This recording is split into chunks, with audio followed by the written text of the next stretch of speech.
You didn't want to work anymore, and you didn't want any help with the baby because you wanted to do it all by yourself. And you hated New York because we weren't as rich as your college friends were to enjoy it.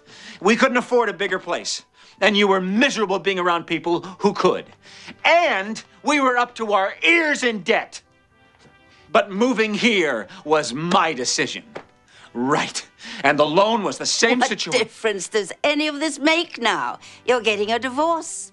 Mother, What? is it possible for you to shut the fuck up for 10 seconds? Lloyd, don't talk to me like that in my own house.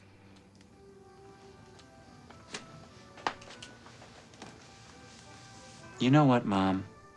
You know what I'm gonna get you next Christmas? A big wooden cross. So every time you feel unappreciated for all your sacrifices, you can climb on up and nail yourself to it. Gary, get my bags. I'm leaving. Oh, go get him yourself. He's not your errand boy. Has everyone gone nuts? Who the hell do you think you are? Slipper socks, medium. It's Two Dads, One Movie. It's the podcast where two middle-aged dads sit around and shoot the shit about the movies of the 80s and 90s. Here are your hosts, Steve Paulo and Nick Brianna. Hello, everybody. Welcome to another episode of Two Dads, One Movie. I'm Steve. And I'm Nick. And today we are continuing along the Dadvent Calendar by popping open another window. And what is behind this one? Let's see. We open it and it's The Ref, the 1994 comedy starring Denis Leary, Kevin Spacey, and Judy Davis.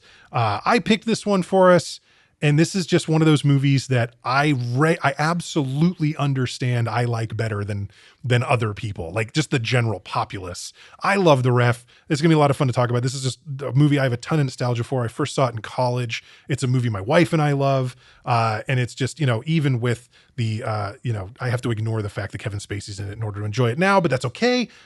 He's terrible, but the movie I think is good, and this is going to be a good conversation. So that's sort of my background with it. Nick, Yeah. what have you seen The Ref before? No, so I never saw it, but it's funny you mentioned seeing it in college, because in college, like, one of the things that my friends and I were the most into that we would listen to over and over was the Denis Leary album. No Cure for Cancer? Yeah. The one with like Asshole and all that stuff on it, right? So I'm amazed I didn't see this, because this would have been right up my alley to get my extra Leary fix, but I've never seen this before. I was unaware that it was a Christmas movie until you added it to the list, and I looked and I'm like, holy shit, okay. So yeah, I'm interested to talk about this because, me seeing it, 20 plus years probably after you saw it, and how we'd feel about it. But I was a Leary head back then, so it would have been right up my alley. And Kevin Spacey, despite his alleged shortcomings, he's great. Judy Davis, so wonderful. I don't know what else I know her from, but she's fantastic. Yeah. She's just spectacular. She's been spectacular in like everything she's been in throughout her career. One of those consummate an actor's actor, Judy Davis, and honestly is probably the rest of the cast, as good as they are. There are a lot of great people in the cast. They are all swimming to keep their head above water to stay with Judy Davis. I mean, this really is this is kind of her show in a lot of ways. And so, so that's fantastic. The reason I watched it in college was because of Denis Leary. I too was a huge Denis Leary stand-up fan at the time, even though, actually it was sometime in college when I discovered Bill Hicks and realized Denis Leary maybe wasn't wholly original with everything that he did, but that's okay. I still enjoy Leary's stand-up. So that was why I saw The Ref in the first place. And let's jump into the facts on The Ref. The Ref came out on March 9th, 1994, a totally normal time to put out a Christmas movie. Yeah, that's when I would do it. So I think it's never start too early. Got buried by the studio, it seems like. It has an R rating, earned one. 97 minutes running time, and it was directed by Ted Demme, who for part of this watch through, for some reason, I thought was Jonathan Demme, the guy who did The Silence of the Lambs. Turns out, as Nick, you told me, Ted is Jonathan's nephew. Jonathan's nephew, yeah. That's right. So not Jonathan Demme, the Oscar-winning director. Written by Marie Weiss and Richard LaGravenese. I'm hopefully saying that right. Again, starring Denis Leary, Kevin Spacey, and Judy Davis. Scores, Rotten Tomatoes, 73%, actually pretty respectable Rotten Tomatoes score, fresh score there. On IMDb, a 6.9, which I think feels about right, slightly under sort of that good mark that we see a lot of times. And a mixed review from Siskel and Ebert, Gene Siskel with the thumbs down, Roger Ebert with the thumbs up on The Ref. no awards or nominations to really speak of. And on a budget, they love this, on a budget of $11 million, the box office take for this movie, $11.4 million for 1.04x what it cost. This is by all measures a flop. If you can't make at least kind of double what it costs to make, that is it is a Capital One-esque rate of return. Exactly. One of those dog shit savings accounts they have out there for you. Sorry, they're a sponsor. Actually, they're wonderful. They wouldn't be, even if they asked. I'd say no. Raise your rates, maybe. Oh, man. Yeah. Okay. One thing I noticed that I was surprised to see at the very beginning of this movie, the producers, it was a Don Simpson, Jerry Bruckheimer film. Yes. This doesn't seem like it belongs in the Transformers universe. Well, they were like Top Gun, and they were like, but they did like Point Break, I think might have been them. Yeah. They were more action movies in the 80s and 90s than anything else. But yeah, they had a few interesting departures, diversions. Yeah, and I'm not sure like how big their production, but I was just surprised because I normally would associate that with like a big budget, like blockbuster type. Yeah, Top Gun's film. always the first thing I think when I think of Simpson Bruckheimer. The first movie I always think of is Top Gun. Yeah, and this is not that. So, we talked about last week when we watched Trading Places. We talked about the opening sequence and the music and how great it is and how well it fits. This is another one. Oh, so you don't like it? I love this opening music. This opening music is composed by the film's composer David A. Stewart of the Eurythmics, and it is a take on like we're listening to the Vienna Boys Choir sing something like Carol of the Bells, and then it's like this sort of Euro techno sort of beat behind it. Yes. I love it. I think it is fun. I think it is very 90s. I think it was almost avant-garde for the time. Yeah. And it sits with me well, but I'm getting from the literal thumbs down you just showed me across the desk that maybe you are not as into this opening. It's funny that you point that out because I think this is very much like of the time, you know, and seeing it now for the first time, I'm just like, oh God, here we go. And I wrote down Moody Christmas Trip Hop. Like to me, it almost seems like, the touring bassist from Portishead decided to get a job scoring Hallmark Christmas movies, and this is what he pooped out. Not that far off because Eurythmics, Portishead, like, not that far, not too far off. But the scene. I always enjoy a scene where it's a Christmas themed music and we're just getting different views of the city, of the town, and it's decorated and everything looks nice. And it's a super cute town. This is Old Baybrook, Connecticut, which is a fictional town, but it's this like very wealthy enclave village within Connecticut. Really cute downtown, a bookstore and a little hardware store, and guys doing the Salvation Army bell ringing and kids running around and looking at stuff in the toy store window, whatever. It's really just cute. And at the end of the sequence, we see the bookstore and stuff, and then we sort of pan up from the village bookstore to a sign in the window that says Dr. Wong, marriage counselor. Yeah. We cut into that office, and Dr. Wong is played by B.D. Wong, who's a fantastic actor. Love him. Yep. He is wearing the most comfortable looking sweater I've ever seen in my life. It is gorgeous. It is warm, and I want it. As good as his sweater is, this man is the worst possible therapist to ever exist. He's a terrible, terrible marriage counselor. He's not de-escalating. We are introduced to his patients. Our main stars, Judy Davis playing Caroline Chasseur and Kevin Spacey playing Lloyd Chasseur. It's 18th century French Huguenot, they tell us a few times in the movie. And they are having a marriage counseling session, which, that's always fraught with sort of aggressive dynamic, generally speaking. And Dr. Wong starts him up by saying, we're going to try an exercise where somebody just listens. One of you is going to talk and the other one is just going to listen. And it's clear that these two are constantly arguing, talking over each other. And so Caroline wants to talk about her dream, and Lloyd makes a snide remark about we shouldn't talk about the dreams, but she describes the dream to Dr. Wong as being at a restaurant, a very fancy restaurant, and a dish is brought to her by the waiter, and it's Lloyd's head on a plate of lettuce with his penis sticking out of his ear. And the waiter said, and I said, I didn't order this. And the waiter says, well, you must try it. It's a delicacy, but don't eat the penis. It's just garnish. And it's like, is that the most cold-blooded small dick thing you can ever say, dude? Dog, your dick is garnish. But I will say that's good. It's good. And it is our first glimpse into Judy Davis as an actress in this movie, because the way she delivers that story is so cold and so precision. There's just such precision with her biting. It's just so crazy. But yeah, there's a great line in here too where Lloyd is, they're basically arguing, and the doctor's like, I think the communication's healthy, and he goes, healthy? You think her telling our friends I've been castrated Florentine is healthy? Yeah. Great little lines throughout the thing.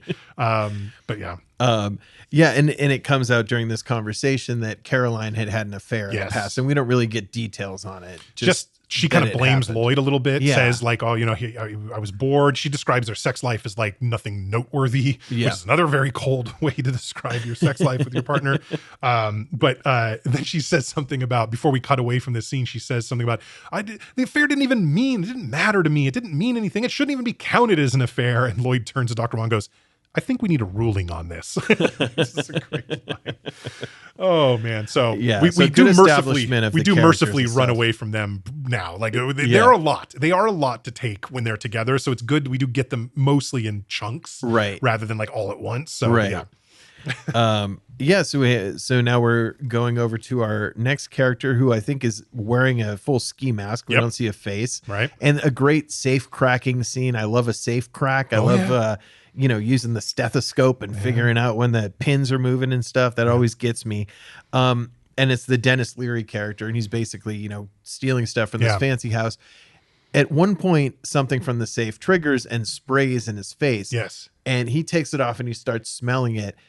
And it's like obvious it smells bad, but he's taking these like Tony Montana strength whiffs of this shit. Like, I don't know if you've been around cat piss before. Oh, it's strong. But cat piss is pretty identifiable from far away. Yes. And he's almost like licking his lips. And like, it's really, Jesus. Cat piss. It's my least.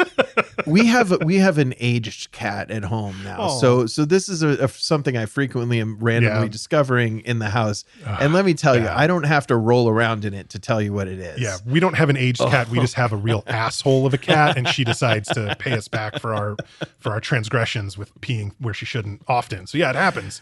I do a lot of laundry with enzymes in the cleaners. Yeah. So basically this character is Gus. We very briefly he's going in and he's robbing this safe, and he gets sprayed with cat piss. But then I think we cut back to Dr. Wong's office pretty quickly. And because there's a line where Dr. Wong asks Lloyd, well, what do you want from the marriage now? And Lloyd's like, well, I'm actually very content. I don't need anything. I'm happy. And Caroline's like, no, you're not. Everything is happy. If you were content, how could we both be in the marriage? And you're content and I'm not. And he just turns her and goes, luck? Also, and Wong is constantly telling them, I'm not here to judge or take sides, and they're both just like, well, what good are you? And finally he says it again, and the two of them together in unison turn and go, fuck you. They are just not happy with their marriage counselor. He's talking about he doesn't like that Caroline doesn't have a career, that she's indecisive, and this is kind of like the trope in a lot of these things. If you've seen the great movie Wanderlust with Paul Rudd and Jennifer Aniston, where it's like, oh, you're just experimenting with all this stuff, and I'm bringing home the big. I think we find out later that Lloyd is a little aided by some family money, so he's not really like the breadwinner in the way that he presents himself. No, for sure. But yeah, good scene of them kind of just crashing out at the I just learned this phrase crashing out, because my daughter has said it 5,000 times over the last week. Perfect. Yeah, we have Gen Z kids, both you and I. So that's what happens. Or Gen Alpha, I guess they are, isn't that? They're even younger. Anyway, so we cut back to Gus, the Denis Leary's cat burglar character. And he's emptying the safe. He's putting stuff in his little fanny pack, whatever, jewels, necklaces, bracelets, whatever. And he sees this massive diamond ring in the back. It's just in a little like ring box, but it looks like it's got to be 6-7 carats. It's a huge, huge stone. So he's like, yes, and he goes to grab it. But what he doesn't see is that behind it, it's like attached to a little like wire. Yeah. So as he goes to take it, it's clearly meant as a decoy. This crazy Looney Tunes alarm comes on. It's like burglary, and all the lights turn on and sirens, and a trap door underneath him opens, and he falls down a trap door into the basement of the house onto like a pool table, it looks like, which that's not a soft surface to hit. And we've talked before about the Doberman Pinscher being the guard dog of the 80s. The guard dog of the 90s, though. Guard dog of the 90s, the Rottweiler. The Rottweiler's down there waiting for him. He tries to like distract it by throwing dog of the 90s in my notes, baby. He goes to like throw a pool ball, like, hey, go fetch, but the dog's not that dumb. He stays and he's looking, but he gets a better idea. He grabs a little piece. Actually, no way. He throws the cue ball at the dog, and the dog catches it in his mouth and chews it up, crushes it, which is amazing. But he gets like a little, one of the pieces of jewelry he's stolen, and is like, oh, I bet you've been trained on these, doggy. Like, here you go. And he tosses. I'm sure if the dog goes after it. So he's able to jump off the pool table, grab his gun off the floor, and try to get out the window. But we see as he jumps out the window, he's clearly been bit in the ass by the dog. And so, You know, like they say, and sometimes you don't have a choice. Never turn your back on the sea. That's a good thing. If there's any way to not turn your back on a dog that's chasing you as you're trying to shimmy up a fence, like you got to figure out how to be facing sideways or something. Especially they're going right for the buns. Right. A Rottweiler, a Pit Bull, a Doberman, any of that sort of classification of any of the decade official attack dog. German Shepherd was 70s, That's right. Doberman was 80s. Well, we'll do our dog bracket at some point. The Pit Bull of the 2000s probably too. That actually fits. Right. That works. And it's a robot dog with a machine gun on it now. So isn't the world better? So in this argument that they're having now, I think Lloyd and Caroline are kind of back at their house. No, they're in the car. They're in the car. They've gone to like the store to pick up some things. We don't even really understand what. Right. But yeah, they're arguing again just about like all the shit they argue about in the affair and everything. And she wants a divorce, and he's like, no, I'm not doing it. Yeah. He doesn't want to get a divorce. I'm not really sure why, but he doesn't want to get a divorce. He's not going to get a divorce. That's what he says. And then she goes, well, are you coming into the store with me? And he says, no, I want to listen to the news. There's a world going on outside our problems. I want to listen to the news. And so she's like, well, we're not done talking about this divorce. She says, just because you've put your foot down about this divorce doesn't mean I'm giving up on it. And he says to her, Caroline, the day you see anything through to the end, I'll stick my own dick in my ear. I love that line. But yeah, so she goes in and there's this like people arguing with the person at the counter. It's like a store. It's got like video rentals and magazines and groceries. It's that kind of general store. Yeah. And there's a woman at the counter and these people are arguing with her about how they need eggnog. And she's like, can't you go make eggnog or whatever? It's just a funny little like exchange that doesn't mean anything. Caroline is holding one paper towel roll, some instant coffee, and she's looking at olives. I don't know what the fuck she's there for. Yeah, it doesn't make any sense why she's even in the olive store. Section when she gets approached. Right.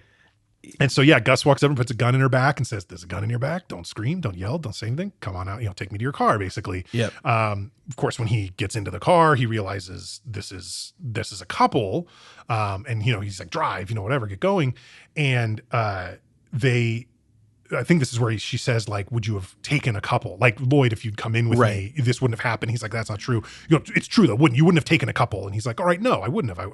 I wouldn't have done that, At which point they continue arguing. He goes, I hijacked my fucking parents. Yeah. It's like he does not know how deep into these two he is, but it's not good. Yeah, and they're like, he's so secondary to everything. Oh, yeah. Like they're just still the man with the gun. Yeah, the man with the gun in the car. That much. Yeah. So now I think we're shown their son Jesse, who's at school. He's like away at this like military boarding school. It just shows him briefly, I think. Actually, we're not quite there because we go to Lieutenant Huff's office in the okay. So this is the police chief basically, but Old Baybrook apparently only has volunteer police officers. It's not like a professional, whatever. So there's this like old stuffy white people talking to Lieutenant Huff, and it's like, why weren't our people in the streets? And he says, well, because they're not trained, because you guys don't call us when something serious happens. You only call us when your dogs are humping each other, or like, some kid teepees your house. But like real police work, you call your judge friends, your district attorney friends, and your attorney general friends. So, go ahead and call them. And I love it because the kind of head rich dude standing there goes like, I'm going to call an emergency meeting of the Old Baybrook Emergency Community Committee. And there's just something funny about that. But, but he basically tells him to get the fuck out of his office. Yeah. And then very briefly, because it comes back later, we cut back to the car where Gus and Caroline and Lloyd are, and Caroline and Lloyd are arguing, and there's a stop sign coming, and even Gus is saying, hey, stop sign, stop sign, stop sign. Lloyd blows through the stop sign and, avoids a crash, but whatever. And it doesn't admit that there was one. He maintains there was no stop sign. Right. And they continue to argue about it. So now are we at the school? No, here? I think now we go back to the Willard house. This is the house Gus robbed, and the cops, the volunteer cops, are there because one of them has found the mask that Gus left behind, and he comes out to Lieutenant Huff and is like, so these guys, Steve and Phil, they're these two bumbling cop characters, and one of them, Steve, comes out and gives this bag. We found a mask. It's got a funny smell, and Huff smells it and goes, it smells like urine. And Steve goes, oh, thank God. Phil thought it might be semen. Yeah. And Lieutenant Huff goes, Phil needs to talk to a therapist, which is great. And then we cut to Jesse at the military school. Okay. Yeah, those smells not all that similar. Very, very no. Yeah, maybe get yourself tested for a stroke if you're confusing the two. Similar source though. Okay, so now we're at this military academy where Caroline and Lloyd's son Jesse is. Right. and it kind of shows Jesse in his room, and he's like developing photos. Yeah, he's got like a black like, room in his closet or something, a dark room. And it looks like he has certain incriminating photos. I mean, these are not like I'm taking a picture of a trash can for my school project kind of photos. Yep. And the guy who's in charge of that is named Siskel, actually. Yes, it is. Right? And he's played by J.K. Simmons. I will say, great actor, like incredible resume. And in this movie especially, J.K. Simmons in a non-swearing role. Oh, yeah. He's not playing the J.K. Simmons guy where he's like, listen here, fuck ass, I'm going to shove your dick through your eye hole. Like, that's every character that he does. And like, So in this one, he's just playing straight up. So he's like the guy in charge of whatever he's like the headmaster or whatever of the military school that Jesse goes to. They call him Lieutenant Siskel. Right. And so he has come to the door at Jesse's dorm room and, is basically like, chasseur. And this is one time we hear like, it's chasseur. It's 18th century French Huguenot. Again, we hear a bunch. But basically it's like, can I come in? And Jesse's like, no. He's like, I can't give it to you in the hall. And sure enough, he hands him like an envelope full of cash. It's like a few $100s or something like that. Jesse's blackmailing him. The pictures were of him and two topless, probably hookers or strippers or something, whatever. Not his wife, basically. And I love J.K. Simmons does call him demon seed and kind of like spits the words out, which is good. But yeah, so now we've seen Jesse. That's the kid of Lloyd and Caroline. The next thing we see is Gus and Lloyd and Caroline arriving at the Chasseur house. So Caroline and Lloyd's place, which is huge, right? It's this enormous house. It looks kind of like the Home Alone house or like the Father of the Bride, Steve Martin house. It's one of these huge suburban homes. Nice. Gorgeous. And so they go inside, and as they go inside, Jesse's leaving a message on the answering machine saying, don't worry about picking me up at the train station. I'm getting a ride with a friend. Like I'll be back soon or whatever. Right. And this is when now Gus has to try to figure out like, what am I going to do with these people? There's a lot of funny little things. It's basically Lloyd and Caroline never stop jabbing at each other. Caroline mentions that like Lloyd works at his mother's store, and it's like, they go back and forth about that. And then, they basically, they end with Gus asking Lloyd, you got any rope, Lloyd? And Lloyd's like, well, what for? And he's like, what am I having a fucking interview? Stop asking me questions. Got any rope, Lloyd? Yeah. And he's like, no, we don't have any rope. And Caroline's like, well, we have bungee cords. Would that help? It's like, God damn it. Like suggesting that was wild. Yeah. Oh man. Yeah, and I think they say like, what are you doing? And he's like, well, people with guns do whatever they want. Right. Yeah. Basically like, I get to yell, you don't get to yell. Right. I have a gun. People without guns, no yelling, whatever. And there's a very funny moment where the two of them kind of jump because they're surprised by what he's saying. It's just very kind of like cartoonish, but kind of funny kind of thing. This is kind of a funny part of the movie here. So the rest of the family, which is Lloyd's brother and his family, right, his wife and three kids. It's two kids. So it's the two kids, Mary and John, and then Gary is Lloyd's brother. And his wife, Connie, I think, played by Christine Baranski, and then the mother. So it's Lloyd and Gary's mom is with them. There's five of them coming. Like owns the house, owns the store, has loaned money to Lloyd and Caroline. Like we get all this. That's the mom. She actually was in Mary Poppins. She plays the kid's mom in Mary Poppins, who like does the suffragette stuff and whatever. It's the same actress. Nice. Many years later. Very classic voice. That woman. That actress was good. Absolutely. So I like the family stopping for dinner on the way to a family dinner because they know it's going to be fucking weird. Right. And I think we've all experienced that sometimes where it's like, all right, I'm going to my aunt's house on Christmas morning. She only ever makes a weird thing for like 4 people and there's 25 people there. So I'm having a croissant sandwich in the driveway before I go inside. Even smaller, but like all the same thing. There have been times in the past where like, I'm not going to get into too much detail, but people we've had to see on holidays like only have weirdly flavored creamers for coffee and not just like regular. And so like I've like stop at Starbucks just to get myself like a normal coffee or whatever. You know what I mean? That doesn't have a bunch of flavor in it. Like I don't want hazelnut peppermint surprise. I just want like coffee. Like yeah, the one person's house who only uses Taster's Choice. Yeah. I'm just like, look, I love you, but that doesn't do it for me. No, yeah, kick my day off. So shout out to making accommodations for like your own food. And you know what? People should do that. If you have concerns, definitely take characters. Yeah. So they're like at like a Denny's sort of looking place or a Waffle House, like that kind of thing. And yes, the five of them sitting around eating, and then, Gary's trying to be nice, but he's like, oh, well, she goes to a lot of work, Caroline does, for make the food. And Connie turns and goes, Gary, the last time you had her cooking, you had diarrhea for a week. And their son, John, who looks like he's maybe like 13 or 14, very loudly in the restaurant, you had diarrhea for a week, Dad? And it's like, and that's when his mom hits her, goes, don't make me crazy today. It's Christmas. And Christine Baranski hits this kid like 5 times in this movie. She's like routinely slapping his arm or his head over and over again. Oh, she's in one of the Grinches as well. So she's in a couple of. That's right. She's one of the Whoville isn't she? Yeah. I mean, she's kind of built for that role. She's looking whoish. I think she's great. Now, Denis Leary, Gus is trying to find like, all right, my accomplice is somewhere. The guy, because when he robbed this place at the beginning, the dude in the getaway car just when like the alarm all went off and stuff, he literally was of course, like what are you gonna do? Yeah, Murray is his name. Yeah. So then he asks Caroline and Lloyd. He's like, "What's the worst dive bar in town?" That's right. And they tell have him, to argue about it, right? Up. Yeah, really good. I love being the status of you can contact me by calling the bar that I'm always at. Right. I really enjoy that. Yeah. My wife had an uncle like that.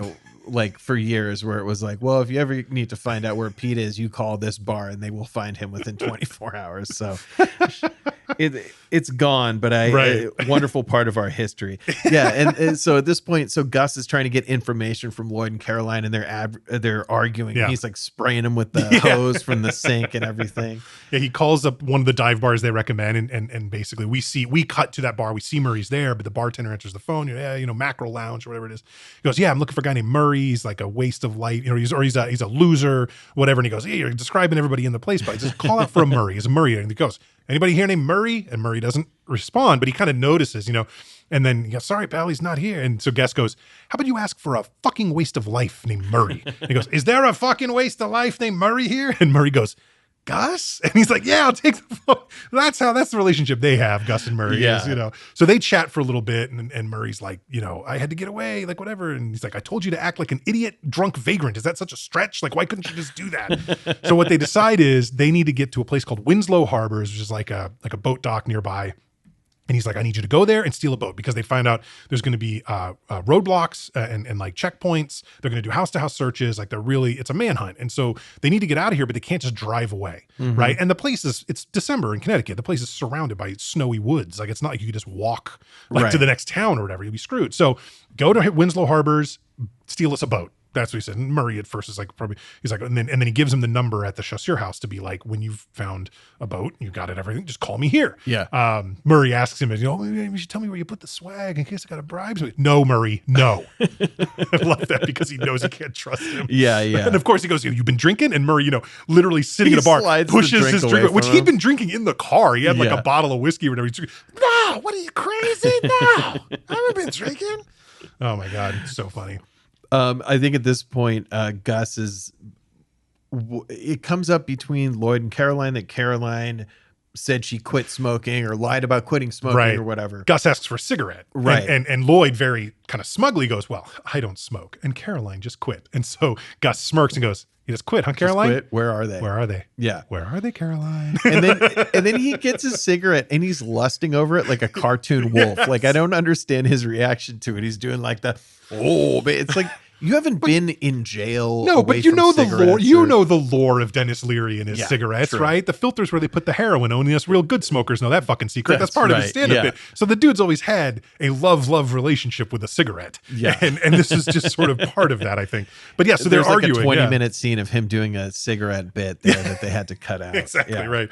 But that's so then Lloyd and Caroline are arguing. Lloyd keeps calling her a liar. You lied about. I didn't say I quit. I said I haven't finished a cigarette in 2 months. Like all this stuff. And Gus is fucking done with these. She pushes them over, which looks like it hurts like hell. They're bungee corded to a couple of like wooden chairs, like dining room chairs or something. And he pushes them down and they land on their backs, which that would hurt like a bastard. Oh, But he says, and he looks at Caroline and goes, Caroline, did you say you quit? Did you say you quit? He's like, yes. She nods. So you were a liar. And then Lloyd like smirks and smugly goes, huh. Yeah. And so Gus pulls the gun out, points at him and goes, you saw the stop sign, didn't you, Lloyd?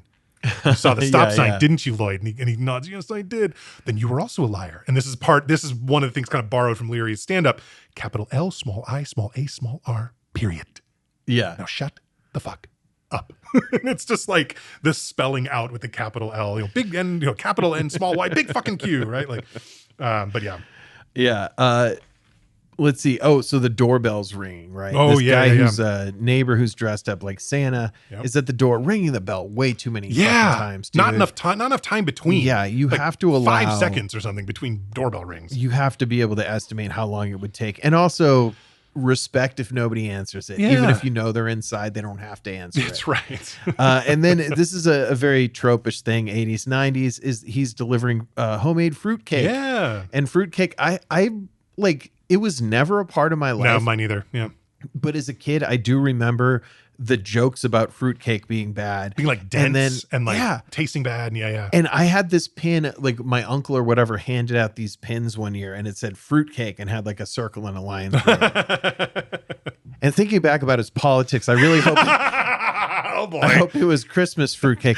No, but I remember it being such a thing that you would joke about it, and I was like, I never had it. So yeah, of course, in this movie, oh, here's your fruitcake, and it's always like a brick and it tastes bad. And so Denis Leary takes a couple bites of it and immediately like, he goes like, what's in this? And she goes, I don't know, alum. But that's when they find out George, the Santa, the neighbor dressed up like Santa, tells them that Willard, the old man who was robbed, that Gus robbed, called the radio station in town from Bimini, he's down in the Caribbean, and said there's a $100,000 reward for anybody who'll catch the burglar, which obviously pisses Gus off because it's gonna make it that much harder for him to get away, right? And so, and also their little aside, George basically blames Jesse, their son, Caroline and Lloyd's son, of stealing the nativity scene, baby Jesus, the town's nativity scene, Jesus. Right. He says, oh, if he knows where that is, like, let me know or whatever. Yeah. And she, she's not happy about that. They're going to head upstairs because Caroline and Gus are, because Gus needs a Band-Aid because she noticed, hey, you're bleeding. Did you know you're bleeding? He goes, oh yeah, Willard's dog bit me. And she's like, Cannibal bit you? And he's like, his name is Cannibal. But so they're going upstairs and they pass by. So they've got one of those like stairwells where it's just like a lot of pictures hanging on the wall, like heading up the stairs. Right? It's very classic. I don't think I've ever lived in a house with that. Well, actually, we've kind of got that at my house now. Never mind. It's a little different, but it's kind of the same idea. We kind of do have that at our house. But anyway, it's all this stuff. And there's a Chagall. There's like a legit original Chagall, like sitting. Steven Chagall. I can't believe that he was mentioned in this movie. And Gus recognizes it, and it's kind of like, and there's this whole like scene where it's like he's basically saying like, you rich assholes don't even know what you have on the wall, and she's trying to play like, well, no, like we've worked before, like we had a restaurant or whatever, and I love he goes, what are we, girlfriends? Do I give a fuck about this? Like, go upstairs. Like, what is this? Like, he doesn't even want to hear it. But so he has them tied, and yes. I think we find out at this point that Jesse is saying he doesn't want to come home. Are they talking to him? No. So when George leaves, we see that Jesse is out in a car, like he's taking a limo. He doesn't want to go car, inside, and he convinces the driver to like keep driving around the block a little bit. Yeah. So they're tied down, like facing each other. Yes. Are they on the ground? They're on the bed. They're on the bed. And of course, like there's the scene where, okay, they're struggling. Come on, let's get untied. And then immediately she's like, oh, what's that? He's like, oh, I'm sorry. So he got a boner from like the friction there. But then she's like into him immediately. And I feel like that kind of sends the wrong message. Well, she even says something like, what if he comes in? They're trying to undo the thing. What if he comes in? Oh, well, we'll just tell him we're being intimate. And he goes with tied up with an armed man in the house. And she goes, looks at him and goes, works for me. Like, so she's got issues. Let's put it that way. But yeah, so they are found by Gus. Lloyd, you animal, whatever.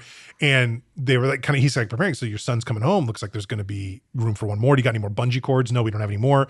All right. So he like kind of tells him, we need to economize. I'm going to reset you, set you up. At which point we cut into the car where Gary, so Lloyd's brother and the family, the grandma and the kids, they're all there at a checkpoint and they're checking IDs and doing whatever. And there's this weird exchange between the mom and the daughter that I've never fully understood. I'll be honest. They say like, like the grandma's like, how can they do this on Christmas Eve? It's like, oh, there's a man out, a burglar they're trying to catch. They're trying to like find a criminal, and the daughter, Mary, goes, well, maybe in the spirit of Christmas, they'll just let him go. And then Connie's like, the spirit of Christmas is either you're good or you're punished and you burn in hell. And and then she says, who would release criminals after catching them? And the daughter goes, Republicans? And I'm like, wouldn't the joke at the time have been that Democrats would do that? I don't know. I did notice that joke too. And I wonder, it was just kind of like, I can't tell if that's supposed to be a joke about the daughter not understanding politics or what the joke is, but I don't fully get that one. Yeah. Or, I mean, I guess depending on how you define a criminal, it's probably very true, right? That's fair. So, but yeah, I thought that line was a little odd too. Yeah. And so the cops are like swarming all over the place, right? So the son, so Jesse now, he comes home. He comes home. He kind of listens at the door of his parents' room, doesn't hear anything. He heads into his room where he's now removed a floorboard, from the floor or whatever, and is putting cash under the floorboard, the cash he got from Siskel. Should mention just a little bit earlier, Gus was looking around the house and found a chest in Jesse's room. He opened up, and sure enough, the baby Jesus from the nativity scene is in there. So he did take it, which is kind of fun. But yeah, Jesse does that. And then finally, he's going to go in and be like, hey, you guys decent? I'm going to come in. And he walks in. And basically Gus sort of like captures him, and starts tying him up. Yep. At this point, we cut back to the police station. And this is a fantastic scene. So they have a videotape. Well, first of all, before the videotape even, the guys at the police station, all these volunteer cops are sitting around, these bumbling idiots are sitting around watching It's a Wonderful Life. Which proves this is a Christmas. I mean, if you need to like hammer home something being a Christmas movie, right? It's a Wonderful Life is involved in many which of is the like contemporary ones. That and what Miracle on 34th Street, like those are like the ultimate Christmas movies, right? So they're watching It's a Wonderful Life, commenting on how, I don't think I've ever seen it all the way through, and it's like, it's on during the holiday, back when not everything was on demand every moment, right? It's like, it's on during the holidays with the family, with the kids, or whatever. I don't see it all. So they're watching it and enjoying it. Lieutenant Huff, who seems to be like the one actual professional law enforcement officer in the town, comes in with a videotape that came from the Willard security system. He says, we're going to look at this tape. I want you to, pay attention to any details. This is a tape from the burglary, right? So he puts it in. And they watch it through once. It's super short. It's just the scene of from when Gus was robbing the. So first of all, he's taken the mask off. That's what the cat piss is for, right? It's to like make you want to take your mask off. So he's not wearing a mask, and he's pulled the little like diamond ring that triggered everything. But before the trap door goes, I think is what it was. It's like it's him on camera, and then he falls through the trap door. Right. But they got a real good look at his shot face. of his face. Absolutely. Yeah. And so they're like, okay, whatever. And then there's a phone call, and I love the officer that answers the phone. It's like, Lieutenant Huff, it's some county prosecutor guy. Like, it's just the dumbest way to say anything. So then he goes on to talk, and he says, like, I'll be right back. Just sit here and wait for me. And they're like, well, while we're waiting, let's maybe watch more of the movie. And they go and they can't figure the remote out. So one of them hits record and then changes the channel or whatever over to like the actual broadcast TV back to the movie. And it's the whole, I don't want any plastics and I don't want any ground floors, that whole scene. And they're recording. Jimmy. Yeah, that's a good one. Stewart is one of the ones I do. It's true. I do a decent James. It was Jimmy when he was younger. It was James as he got older. Anyway, so he, they recording over this like Gus stealing stuff video, the only evidence that there is. And it's just the funniest thing in the world, because then it's like they come out, Huff comes back and goes, okay, we're going to watch this a few more times. And, he realizes what they've done, and they're all like looking sheepish, at which point like a state trooper comes and goes, Lieutenant Huff, I believe you have some evidence that belongs to the county prosecutor's office. And it's like, they're fucked. Like, how do they, what do you even do about that? Oh my God. I don't even think we see those cops again through the whole movie. I think like the next time we see cops and state troopers, they've all been taken. It's like, no, you're done. Like, oh no, there is one more good scene with Huff later, but yeah. And good escalation of the kind of 80s sitcom trope of like, oh, you recorded the Super Bowl over our wedding video. So it's not nice even 80s. Like, that was a joke in Modern Family in like 2005. So that's like not even TiVo'd no, that's been everywhere. That's like the everybody loves Raymond, type thing. And the whole trope of not understanding the remote and not understanding how to use the VCR and stuff. I can't be too hard on that, because I'm becoming I don't understand the remote guy. So Murray now he's trying to go steal a boat. Yes.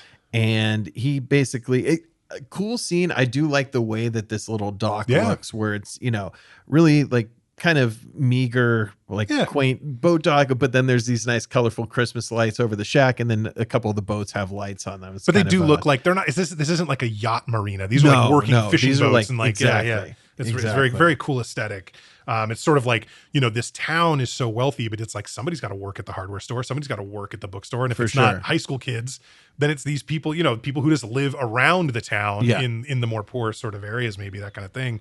But yeah, so Murray is there and tries to get on a boat, and the woman, hey, and he just introduces himself, but we see that he's now met a woman who has a boat. Yeah. And that's sort of the important part of that.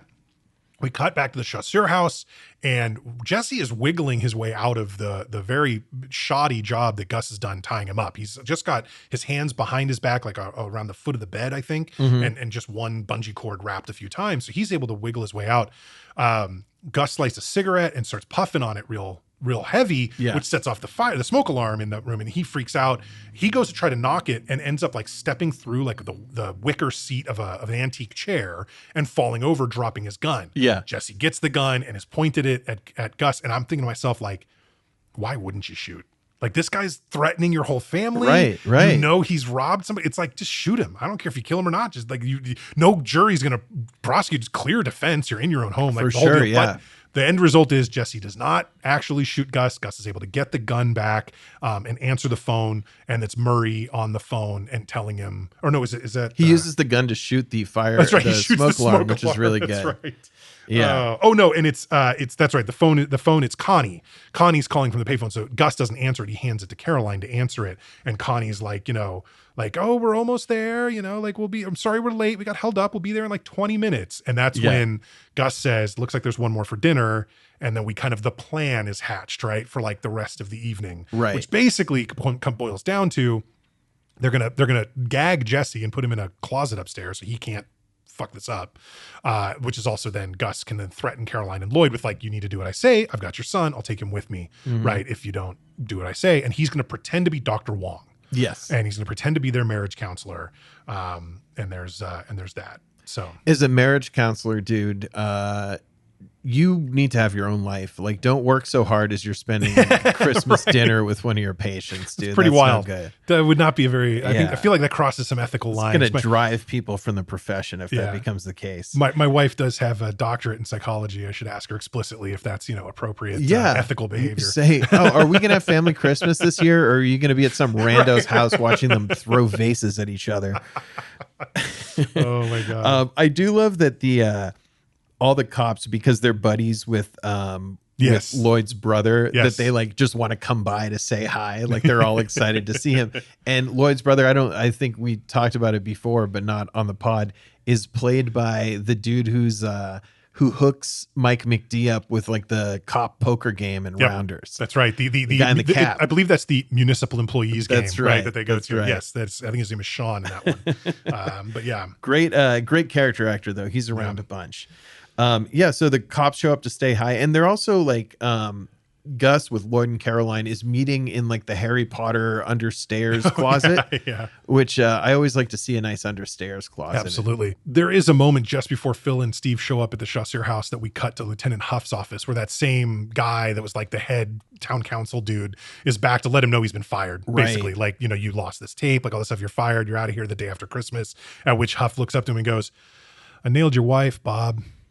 Last summer after the town meeting, you were in Rhode Island on business 3 times. She said you never went 3 times, Bob. I just love it. It's one of my favorite moments.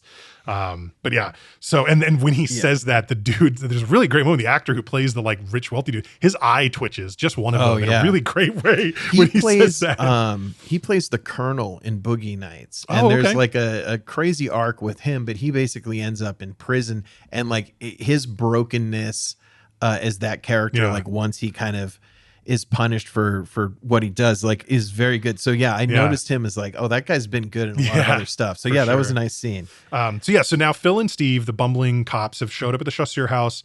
Lloyd is like trying to let them not come in because Gary's not there yet. So it's like, and they're like, oh, can we come in and wait for Gary? And he's like, no, that's not right. And of course we know, not that Lloyd knows, but we know they've seen Gus's face, right? So if they were to see Gus, it would be all over, kind of thing. Right. And so eventually they do let them in. Murray calls, and Caroline, one of the cops answers, like, the guy, and Murray's like, is Gus there? And he's like, no, this is like Lieutenant whatever, like he says his name or whatever. Yeah. And Murray just hangs up. And then like when he calls back and Caroline answers and is like, oh, we're gonna, I'll take it upstairs, or I'll go get him, or something like that. And she leaves from there, and you can still hear them saying stuff like, what does he say? Like, oh, every cop and his brother is out there looking. We're going to find this guy, whatever. So then when Gus gets the phone upstairs, he goes, Murray, and Murray hangs up. And he hangs up, and I love this line. he hung up, and Caroline goes, well, he sounded upset. And guess like he should be. He's going to die a horrible fucking death. He's just so fucking bad. Also in this scene and for the rest of the movie, by the way, I love Kevin Spacey's wardrobe. He is wearing like dark tan, like just shy of brown corduroy pants, a blue denim shirt, and a tie with the little tie down collar. Oh, dude, I for sure wrote mid-90s. down blue denim shirt for your Christmas. That's 100%. A bold move. I mean, I guess I love it. I like to go a little more cash if I'm hosting at my own house. Dude, corduroy and denim is pretty cash. It's pretty nice. I think that feels good. It's good stuff. Oh my God. So Gus has to pretend now he's because Connie and Gary and Mom and the kid, they've all arrived now. And so there's this big moment where all the cops say hi, there's Steve and Phil. But Steve and Phil, I think, do end up leaving. One of the things that Gus told them when they said is like, we're going to unplug the phones except for the one in the bedroom. You're going to unplug the TV's not going to be on. Tell him it's broken or whatever. Just none of that because he doesn't want to be seeing the news, obviously, or anything like that. Yeah. But I love one of the kids, the little boy John. He comes in to his mom to the dining room and goes, "Mom, the TV's broken. What are we going to do all night?" And she goes, "Celebrate the birth of Christ," and slaps his arm. Oh my God. So we've got the guy who's dressed as Santa kind of going door to door. It's dipping back to him at another house. And he's, classic Santa, I can't have any more milk. So you just got to keep feeding me booze and I'll just get hammered. I think a Christmas movie has to have a guy who's kind of fucked up in a Santa suit. Yeah. Like you can't have a regular Santa. Trading Places had it. Yeah. And eventually we'll see Die Hard, I'm sure. And that's got the guy in the elevator with the Santa hat getting shot. So, that's right. Close enough, but like, we'll see. But yeah, so I love the mom is introduced to Gus as Dr. Wong, and she goes, "You're a Wong?" And he goes, "Well, my mother was Irish." She goes, "And your father?" He says, "Wasn't." Yeah. Like he doesn't even know what name Wong would be, like what nationality Wong should be.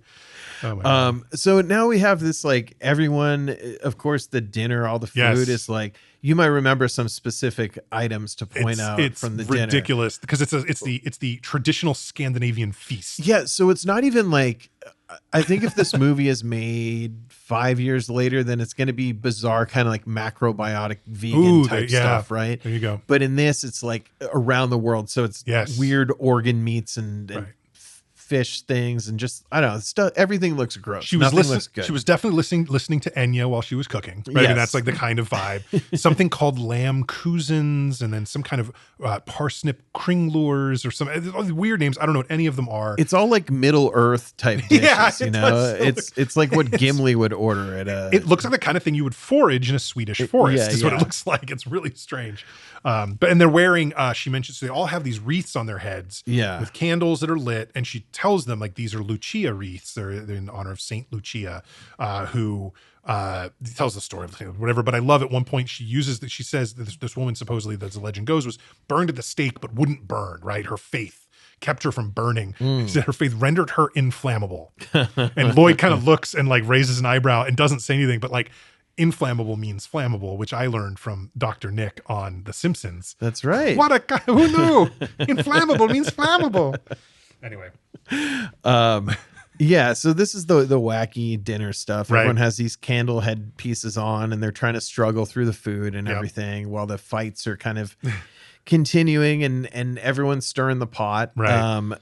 Lloyd's mom is just terrible. I mean, a lot of people have experienced this type of person, just in life, like the person who's technically like on paper nice, but she's really, everything she's saying is so mean and degrading and everything. Well, and we find out that Lloyd confided in her about Caroline's affair, and Caroline didn't know that her mother-in-law knew, so that's like a huge thing. At one point, Caroline jumps up to go into the kitchen, which again, I should have mentioned, like Gus said, you two are with me the whole time. You're not separating from me. I need to know where you are. I'm going to see you the whole time, like whatever. So they both kind of have to follow her in, and he's got to make a comment about how it's part of the therapy that he's with them the whole time to try and keep the whatever. They get into the kitchen and Caroline's going, "I can't believe you talked to her about this. I can't believe it. I've had it with that bitch." And Lloyd goes, "Hey, that's my mother." And Gus goes, "She's a fucking bitch, Lloyd." like, dude, like everybody can see it. Like, a detail I do like here. The candle headpieces generally, I fucking hate. Like when I saw that, I'm like, oh, wacky fucking family dinner. How crazy is it going to get? But I love that Caroline's candles started to become extinguished as she was drunk. Yes. And she was the only one that had any extinguished candles on her thing. And Lloyd's the only one like that kept it hammered. on. Yeah, Lloyd kept his on. Yeah, he was the only one who kept it taking on because it's like for her, which is like, I think there's an interesting, marriage, exactly. Right? There's an interesting, but I think it's an interesting thing of like, where are their actual feelings for each other? But yeah, I love that, you know, it's even got the, you know, the way a wick smokes as soon as when it first goes out. Right. Really great little, I don't know how deliberate that was by director Ted Demme, but it catches a great little moment as she is drunkenly regaling them with a story of, you know, before they moved to Connecticut, they were in New York City in a 1-bedroom apartment and they would make love in the mornings and like this whole like kind of thing, which pisses Connie off. She's just like, I'm done. Like I can't hear this anymore. At some point here, we do cut back to George, the neighbor dressed as Santa. He gets kicked out of the place where he was getting too drunk. Right. And I love he goes out to piss on the bushes in front of their house. And of course it's in the snow. So the steam is rising, you know, from the snow. You know, maybe next year Santa is going to go to Jamaica with the fucking Easter bunny, you know, you can eat your own lousy cooking. Funny guy. You can stay with Lionel Joseph. Lionel Joseph. Okay. So I think now we're kind of at like, they decided like, we're going to open our presents. Yes. Like we can't open them till tomorrow. It's like, this is what's happening now. We're adults. So we're opening our damn presents here. Yeah, exactly. This scene killed me because nobody unwraps fucking anything. They're just producing the present from below screen. How cheap is your props department? They can't just wrap a bunch so that you could do multiple takes. Like, what is the purpose of it? I was driving me nuts the first couple. I was like, there's no paper ripping. There's no bow removal. They're just fucking producing it from like the ether. John is handed a large box and Connie says, this is from me and Dad, you know, and then nothing, whatever. But later we cut to Mary who's sitting next to him and John is clearly like leaning on a Super Nintendo box. He got a Super Nintendo. No reaction for the kid. Are you kidding me? It's like they didn't get the sponsorship from Nintendo, so they decided to remove the mention of it. But oh my God. Because, dude, if there was a scene of a kid ripping open a fresh SNES for the first time in 94 and 90, this was in Christmas 93. That's half a star from me right there. But like, it was killing me. I was like, oh, this is messing with like my expectations of what it's like to open presents. I want to hear some ripping here. Yeah. But there's too much. Then that would distract us from all of the arguing that's happening because there's still Caroline and Lloyd are still giving it to each other. There's a really funny moment where Lloyd gives his mom an envelope. Oh, this is from us. It's the next payment on the loan. And she makes a comment about, thank you, dear. We'll have to see what happens to the interest rates in the new year. At which point Caroline, who's drunk as hell, right, is off in the corners, goes, cocksucker. And so the mom asks, what did she say? And Gary is about to repeat it. Oh, she said cock. And that's when his wife hits him. And it's just like a very funny kind of moment. Judy Davis, this is where she earns her stripes in this movie. I don't care if I truck stop waitress with platinum blonde hair and pineapple earrings, like it'd be better than living with a corpse. Like that whole thing she goes into, it is, she holds the screen the way an actress holds the stage. And it's really, I think, a really great moment to watch an actress just really like dive into this character, understand this character from beginning to end, and really just give us an incredibly emotional outburst, really more than anything. But like it just from the way that she plays this character, I think it's wonderful. I think this is my favorite scene of Judy Davis in this movie is this whole sort of like present opening out in the living room stuff. It's also some of the best stuff from Kevin Spacey. Like it really, this is like the tip top of the acting in the movie is between these two characters and these two actors in this scene. And it's just, this is the therapy the characters actually needed. Right. Is really the thing, They're kind of being forced into it. And I love Lloyd starts telling a story about like, he's talking about responsibility and why was it my decision, not your decision, all this stuff, whatever. But eventually he gets cut off. He's cut off by his mom. Why does any of this matter? You're getting divorced. And like, you know, they're talking, whatever. And everybody keeps like yelling at him. And he picks up the poker from the, like the andirons from the fireplace. And he goes over to the Christmas tree and just starts smacking the ornaments. Excuse me. That looks very satisfying, by the way. If you don't mind, the corpse still has the floor. Like it's perfect. And, you know, I don't know. Like, there's so many moments here. I also love the line when he, to his mom, he finally stands up to his mother, which he never has done. It sounds like in his life. Right. But in this moment, she tries to interrupt him again, and he looks at her and goes, "Mother, is there any chance you could shut the fuck up for 10 seconds?" Which is just like blows everybody away. Everybody reacts. Gus reacts. Caroline reacts. Gary and Connie, the kids, everybody reacts. And that's when he says, "You know what I'll get you next year, Mom? A big wooden cross. So when you're feeling unappreciated for all of your sacrifices, you can climb on up and nail yourself to it." It's brutal. That's a brutal fucking line. Yeah. But it works. Yeah. And the mom, I mean, she had that coming. It sounds like, you know, she was basically using her control of the family money to control Absolutely. her kids well into their adulthood and their time with These their are own families. mid-40s men that are now still beholden to their mother that way. So let's see. So Lieutenant Siskel Yes. now, J.K. Simmons, is now showing up because Right. he's like kind of tracking Jesse down. Yeah. Well, he like regrets his choices basically. Like he gave into the blackmail, you know, paid for the photos, and now is like, no, I need to like do this right and like admit to my wife what I did, and Right. you know, and get the money back and give or whatever, give the photo, whatever. Like he wants to like undo it all and basically like call Jesse out for the fact that he blackmailed him, and you know, it's obviously the right thing to do. Yeah. But yeah, like when Gus looks out the window and sees Siskel, he goes, "What the fuck? The army's after me now?" Like he doesn't know what the situation is with Jesse. So the mom starts trying to go upstairs, and Gus is like, no, you can't. And she's like, "I'm doing whatever I want." So he gets the gun and like grabs her and ends up like on the stairs, and she's trying to elbow him, and he's got the gun in her head, and he goes, "Everybody shut up. I'll shoot her." And Connie's goes, "Go ahead, shoot her." Like this family's clearly done with her. It's like, whatever. Like this, put us all out of our misery. She was like Cyrus the Virus. So Jesse basically wants to get out. He's like, "I'm booking out of here." Yeah, I mean, he's collecting his cash from the floorboards. "Gus, take me with you," like all that crap. I'm gonna hit the road, and then Gus is giving him the kind of like, "Oh, you don't want this life." Yeah. Which is dumb because he does. Jesse clearly does. That's all he wants. Right.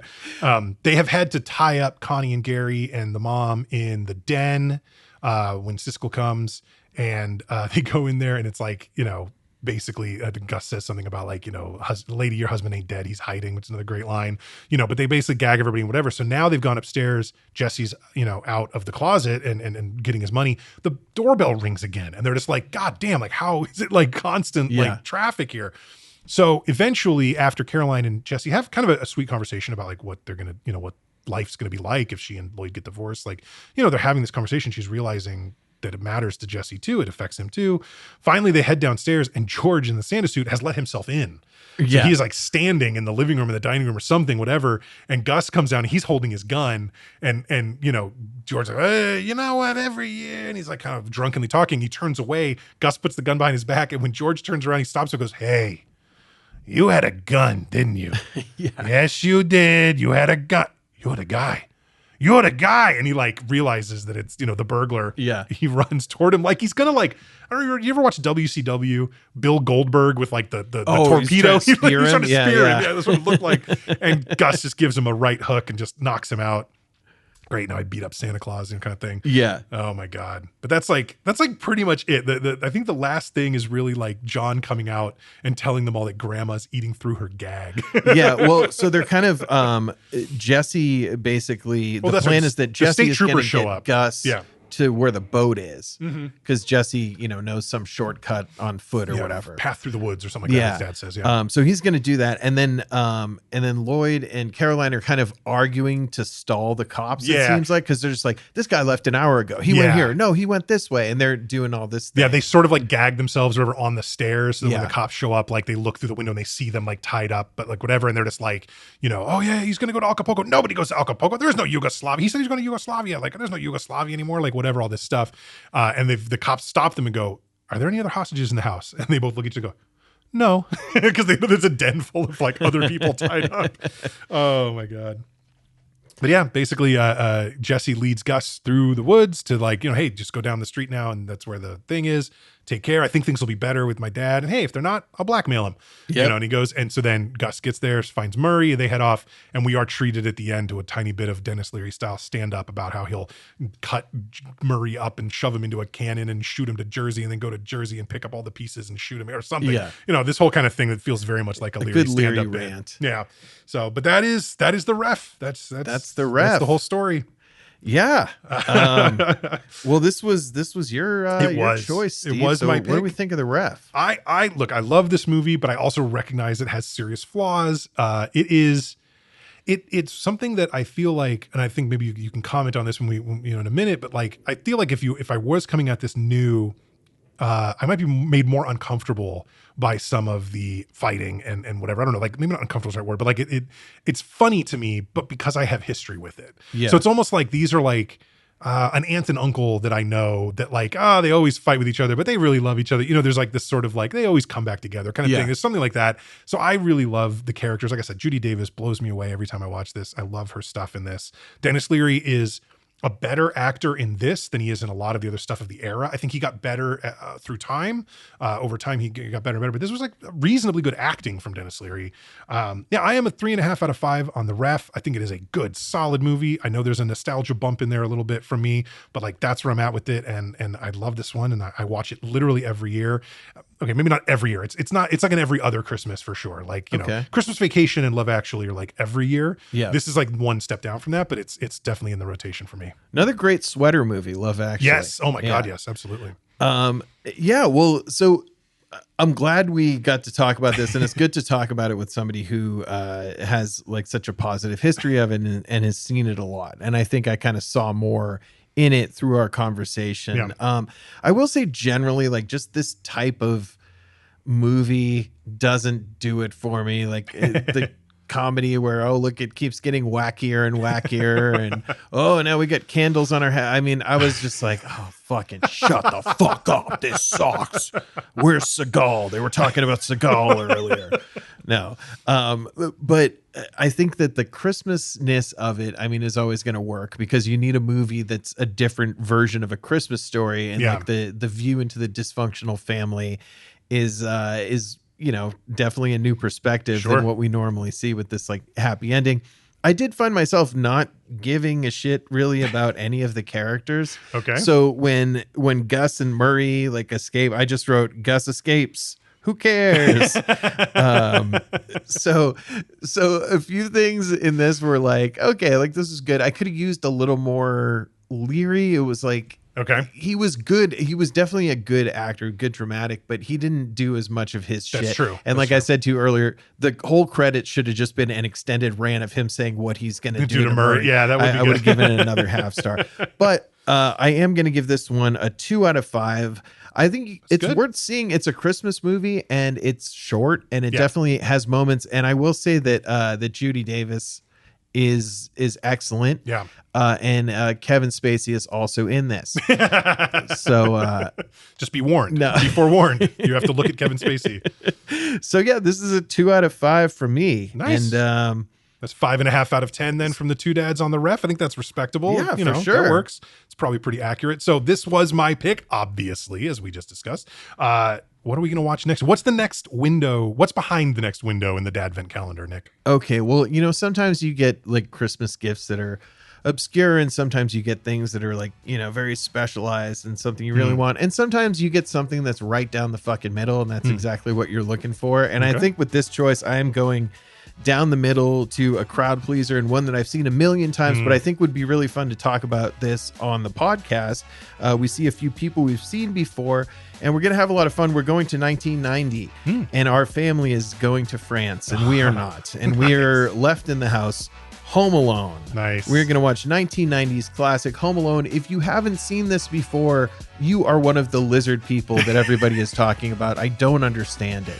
If you haven't seen this movie before, then I am going to put on my special sunglasses the next time you're around to see your melt face, you they live alien. Exactly.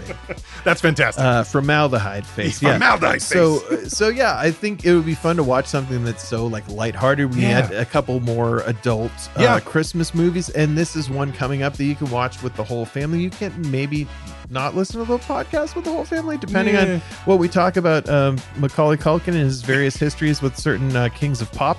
But I think it will be a fun one to talk about, and I can't wait. That's awesome. Yeah, classic. I mean, this is like, look, Trading Places we saw last week. We talked about like, is it a Christmas movie? We decided it is, and I think that's the right call. But it's a borderline one. Yeah. The Ref is definitely a Christmas movie, but and we saw from the box office, it was not a popular or well-received movie in a lot of ways. And it's got that incredibly dark edge to it that really doesn't work for a lot of people at Christmas time. But Home Alone is like unabashedly, unashamedly, not just a Christmas movie, but a family Christmas movie. And maybe like one of the 2 or 3 kind of ultimate examples of the family Christmas movie. For sure. This, A Christmas Story, maybe Christmas Vacation, but even that has an edge to it that this doesn't have. Elf, so maybe. Elf would be a good one, But Home Alone, man, this classic, I cannot wait. Cannot wait to watch Home Alone and chat that with you. That about wraps it up. So if you like what you hear, and we hope you do, please consider heading over to Apple or Spotify and leaving us a 5-star review. It really helps new folks find the show. If you want to drop us a line, share your thoughts on an episode, tell us what we got wrong, or suggest a movie we should do next, you can do so at theshow@twodads1movie.com. That's the number 2 and the number 1. You can also check out our website at twodads1movie.com. You can also follow us on Instagram at 2dads1movie. Once again, this has been The Ref, another episode of 2 Dads, 1 Movie. I'm Steve. And I'm Nick. Thank you so much for listening, and we'll catch you next week. Thanks, everyone.